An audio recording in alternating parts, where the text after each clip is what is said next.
ಸರು ಸರು ಅಮ್ಮ ಕೂಗುತ್ತಲೇ ಒಳಬಂದ್ಲು. ಅವಳ ಕೂಗು ನನ್ನ ಧ್ಯಾನವನ್ನ ವಿಚಲಿತಗೊಳಿಸಿತ್ತು. ನಿಧಾನವಾಗಿ ಕಣ್ಣು ಬಿಟ್ಟು ಮೇಲೆದ್ದು ಮುಂದೆ ನಿಂತವಳತ್ತ ಏನು ಎಂಬಂತೆ ನೋಡಿದೆ. ಅವಳೇನೋ ದೊಡ್ಡ ಸಂತೋಷದ ಸುದ್ದಿ ತಂದಿದ್ದಾಳೆ ಎಂಬುದನ್ನ ಅವಳ ಮುಖವೇ ಹೇಳುತ್ತಿತ್ತು. ಬಂದವಳೆ ನನ್ನನ್ನು ತಬ್ಬಿ ಹಿಡಿದು ಮಮತೆಯಿಂದ ಮುತ್ತಿಟ್ಟಳು. ಅವಳ ವಾತ್ಸಲ್ಯ ಕರಗಿ ನೀರಾಗಿ ಕಣ್ಣಂಚಿನಲ್ಲಿ ಕುಳಿತಿತ್ತು. ಸರಯು, ಅಂತೂ ಸಾಧಿಸಿದೆ ಮಗಳೇ. ನಿನ್ನಪ್ಪ ಫೋನ್ ಮಾಡಿದ್ರು. ನೀನು UPSC ಎಕ್ಸಾಮ್ನಲ್ಲಿ 10ನೇ ರ್ಯಾಂಕ್ ಬಂದಿದೀಯ ಕಣೆ. ನಿನ್ನಪ್ಪನಿಗೆ ನನಗಿಂತಲೂ ಸಂತೋಷ ಆಗಿದೆ. ಬಾರೆ, ದೇವರ ಮುಂದೆ ಒಂದು ತುಪ್ಪದ ದೀಪ ಹಚ್ಚಿಬಿಡು, ಬಾಯಿ ಸಿಹಿ ಮಾಡ್ಕೋ. ಅಷ್ಟನ್ನು ಸಂಭ್ರಮದಿಂದ ಹೇಳುತ್ತಲೇ ದೇವರ ಮನೆಯ ಕಡೆಗೆ ನಡೆದಳು ಅಮ್ಮ. ನನಗೂ ಸಂತೋಷವಾಗಿತ್ತು. ನಿರೀಕ್ಷೆಗೂ ಮೀರಿದ ಫಲಿತಾಂಶ ಬಂದಿತ್ತು. ದೇವರ ಮುಂದೆ ತುಪ್ಪದ ನೀಲಾಂಜನ ಬೆಳಗಿ ಕೈಮುಗಿದು ಕೃತಜ್ಞತೆ ಹೇಳಿದೆ. ಆ ಸರ್ವಶಕ್ತನಿಗೆ ನನ್ನ ಮನಪೂರ್ವಕ ಕೃತಜ್ಞತೆ.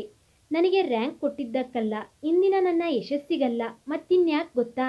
ಈ ತುಂಬು ಹೃದಯದ ಕೃತಜ್ಞತೆ ನನ್ನ ಮರುಹುಟ್ಟಿಗೆ, ಹಳೆಯ ಸರಾಯುಳ ಸಾವಿಗೆ.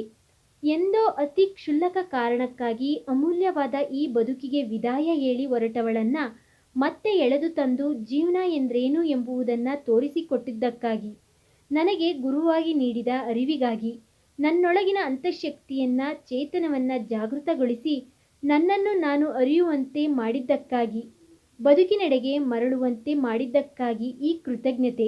ನಾನು ಅಪ್ಪ ಅಮ್ಮನ ಮುದ್ದಿನ ಮಗಳಾಗಿ, ಅಣ್ಣನ ತುಂಟ ತಂಗಿಯಾಗಿ, ಮನೆಯ ರಾಜಕುಮಾರಿಯಾಗಿ ಬೆಳೆದೆ. ಚುರುಕುತನವೆಂಬುದು ನನ್ನ ರಕ್ತದಲ್ಲಿ ಬೆರೆತಂತೆ ಪಾದರಸದಂತೆ ಓಡಾಡುತ್ತಾ ಸದಾ ಚಟುವಟಿಕೆಯಿಂದ ಇರುತ್ತಿದ್ದ ನಾನು ಓದಿನಲ್ಲೂ ಸದಾ ಮುಂದು. ನನ್ನ ಪರೀಕ್ಷೆಗಳ ಫಲಿತಾಂಶದ ಬಗೆಗೆ ನನಗಿಂತಲೂ ಹೆಚ್ಚಾಗಿ 100ಕ್ಕೆ 100ರಷ್ಟು ನಂಬಿಕೆ, ಭರವಸೆ ನನ್ನ ಕುಟುಂಬ ಹಾಗೂ ಶಿಕ್ಷಕವೃಂದಕ್ಕೆ. ಆ ದಿನಗಳಲ್ಲಿ ಹೈಸ್ಕೂಲ್ ಶಿಕ್ಷಣ ಪೂರೈಸಿ ನನ್ನ ಮೆಚ್ಚಿನ ವಿಜ್ಞಾನ ವಿಭಾಗವನ್ನು ಆಯ್ಕೆ ಮಾಡಿಕೊಂಡು ಪ್ರಥಮ PUCಗೆ ಕಾಲೇಜಿಗೆ ಅಡಿಯಿಟ್ಟಿದೆ ನಾನು. ಹಾಗೆ 16ರ ಹುಚ್ಚು ಹರೆಯಕ್ಕೂ ಸಹ ಮನೆಯಲ್ಲಿ ನಾನು ಗಳಿಸಿದ ರ್ಯಾಂಕ್ಗೆ ಉಡುಗೊರೆಯಾಗಿ ನನಗೊಂದು ಮೊಬೈಲನ್ನು ಕೊಡಿಸಿದ್ರು. ನನ್ನ ಸಂತೋಷಕ್ಕೆ ಸೀಮೆಗಳೇ ಇರಲಿಲ್ಲ. ಖುಷಿಯಿಂದ ಕುಣಿದಾಡಿಬಿಟ್ಟಿದ್ದೆ ಆ ದಿನ. ಮೊದಲು ಓದು ನಿರಾತಂಕವಾಗಿ ನಿಲ್ಲದ ರೈಲಿನಂತೆ ಸರಿಯಾದ ಹಳಿ ಹಿಡಿದು ಸಾಗಿತ್ತು. ಅವನು ಬರುವವರೆಗೆ ಮಾತ್ರ. ಕಾಲೇಜಿನ ಅಂಗಳದಲ್ಲಿ ಅಕಸ್ಮಾತ್ತಾಗಿ ಪರಿಚಯವಾದ ಆ ಹುಡುಗ ಮುಂದೊಂದು ದಿನ ನನ್ನ ಜೀವನದ ದಿಕ್ಕನ್ನೇ ಬದಲಾಯಿಸುತ್ತಾನೆಂದು ಅಂದೇ ತಿಳಿದಿದ್ರೆ ಅವನು ನನ್ನ ಬೆನ್ನು ಬಿದ್ದಿದ್ದ, ಇನ್ನಿಲ್ಲದಂತೆ ಕಾಡಿದ್ದ. ನನ್ನ ಅಷ್ಟು ವರ್ಷಗಳ ಮನದ ಏಕಾಗ್ರತೆಯ ಗಿಡವನ್ನು ಬುಡ ಸಮೇತ ಕಿತ್ತು ಹಾಕಿದ್ದ. ತಪಸ್ಸಿನಂತೆ ಸಾಧಿಸಿಕೊಂಡಿದ್ದ ವಿದ್ಯೆಯ ಒಲವನ್ನು ನಿಲುವಿಲ್ಲದಂತೆ ಮಾಡಿದ್ದ. ಇದಕ್ಕೆಲ್ಲ ಅವನು ಬಳಸಿದ ಒಂದು ಅಸ್ತ್ರ ಯಾವುದು ಗೊತ್ತಾ? ಅದು ಪ್ರೀತಿ. ಸತತವಾಗಿ 1 ವರ್ಷ ಪ್ರೇಮ ಭಿಕ್ಷುಕನಾಗಿ ಅತ್ಯಂತ ಸಭ್ಯ ರೀತಿಯಲ್ಲಿ ಹಿಂದೆ ಅಲೆಯುತ್ತಿದ್ದವ ಕೊನೆಯ ಅಸ್ತ್ರವೆಂಬಂತೆ ವಿಷ ಕುಡಿದು ಮಲಗಿದ್ದ. ಆಗ ಸೋತಿದ್ದೆ ಅವನಿಗೆ ಮಾತ್ರವಲ್ಲ, ಜೀವನದಲ್ಲೂ ಸೋತಿದ್ದೆ. ಅವನ ಪ್ರೇಮದ ಅಮಲಿನಲ್ಲಿ ದಿನಗಳು ಕ್ಷಣಗಳಾಗಿದ್ದವು. ಪುಸ್ತಕ ಓದು ದೂರವಾಗಿದ್ದವು.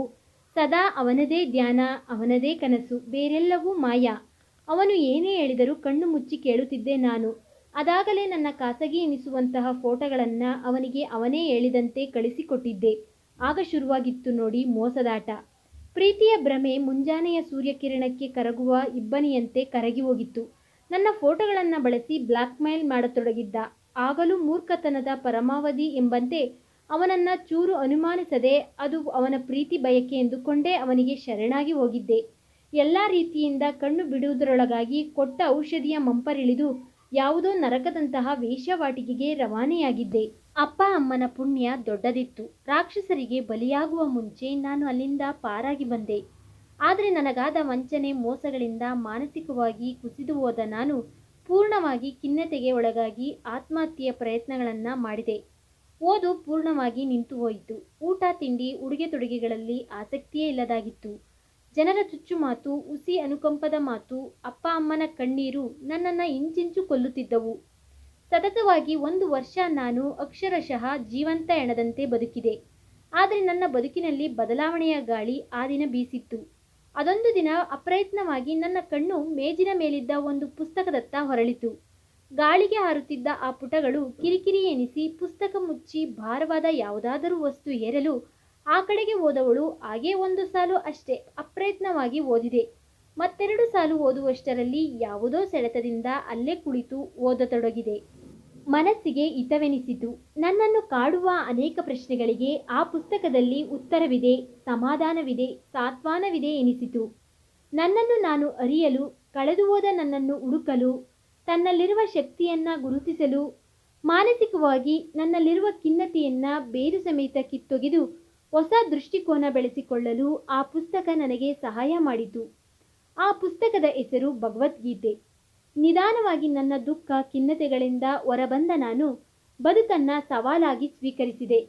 ಯೋಗ, ಪ್ರಾಣಾಯಾಮ, ವ್ಯಾಯಾಮ, ಧ್ಯಾನ ನನ್ನ ದಿನಚರಿಗಳಲ್ಲಿ ಸೇರಿದವು. ಛಲಬಿಡದೆ ಓದಿ ಡಿಗ್ರಿ ಮಾಡಿಕೊಂಡೆ. UPSC ಪರೀಕ್ಷೆಯನ್ನೂ ಬರೆದೆ. ಮೊದಲ ಪ್ರಯತ್ನದಲ್ಲಿ ಸೋತೆ, ಆದರೆ ಮತ್ತೆ ಪ್ರಯತ್ನ ಮಾಡಿದೆ. ಯಶಸ್ಸು ರ್ಯಾಂಕಿನ ರೂಪದಲ್ಲಿ ನನ್ನನ್ನು ಹುಡುಕಿ ಬಂದಿದೆ. ಒಂದು ಮಾತು ನಾನಿಲ್ಲಿ ಹೇಳಲೇಬೇಕು. ಮನುಷ್ಯನ ಉದ್ಧಾರಕ್ಕೂ ಸರ್ವನಾಶಕ್ಕೂ ಅವನೊಳಗಿರುವ ಅವನೇ ಕಾರಣ. ನಮ್ಮ ಒಳಮನಸ್ಸಿನ ಜೊತೆ, ನಮ್ಮೊಳಗಿರುವ ನಮ್ಮ ಜೊತೆ ನಾವು ಸಂಭಾಷಿಸಬೇಕು. ನಮ್ಮೊಳಗಿರುವ ಬಲಹೀನತೆಗಳ ವಿರುದ್ಧ ಯುದ್ಧಕ್ಕಿಳಿಯಬೇಕು. ನಮ್ಮೊಳಗಿರುವ ಶಕ್ತಿ ಚೈತನ್ಯಗಳನ್ನು ಹುಡುಕಿ ತೆಗೆಯಬೇಕು. ಬದುಕಿನ ಆಕಸ್ಮಿಕ ಘಟನೆಗಳಿಗೆ ಸೋತು ಶರಣಾಗಿ ಕೈಕಟ್ಟಿ ಕೂರುವುದಲ್ಲ. ನಮ್ಮೊಳಗಿರುವ ಇಚ್ಛಾಶಕ್ತಿಗಿಂತ ದೊಡ್ಡ ಅಸ್ತ್ರ, ಶಕ್ತಿ ಮತ್ತೊಂದಿಲ್ಲ. ನಮ್ಮನ್ನು ನಾವು ಅರಿತಾಗ ಮಾತ್ರ ಯಶಸ್ಸು, ಕೀರ್ತಿ, ಅದಕ್ಕಿಂತ ಮುಖ್ಯವಾಗಿ ನೆಮ್ಮದಿಯ ಜೀವನ ನಮ್ಮದಾಗಲು ಸಾಧ್ಯ. ಮತ್ತೊಂದು ಕಥೆಯೊಂದಿಗೆ ಭೇಟಿಯಾಗೋಣ. ಧನ್ಯವಾದಗಳು.